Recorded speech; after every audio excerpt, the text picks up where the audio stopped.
Okay, we're going to create some scratch art, and it looks like this when you're all done. It's got a black background and then very colorful random colors for your drawing. But to do that, the first thing we have to do is we have to create a wax resist background. We do that with crayons. Now, what I want you to do first is create some squiggly lines going vertically and some squiggly lines going horizontally.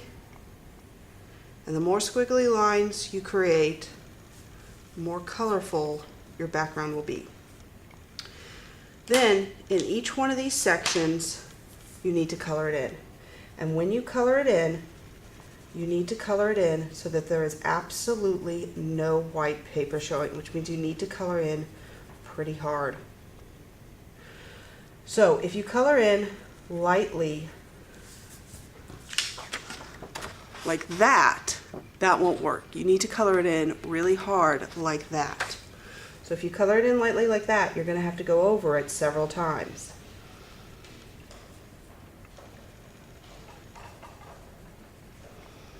Now, if you color a little bit outside the lines, that's fine, because ultimately what's going to happen is once this color is colored all the way in, once this is colored all the way in, we're going to paint black temper paint over it. And you can see how I'm going over this several times.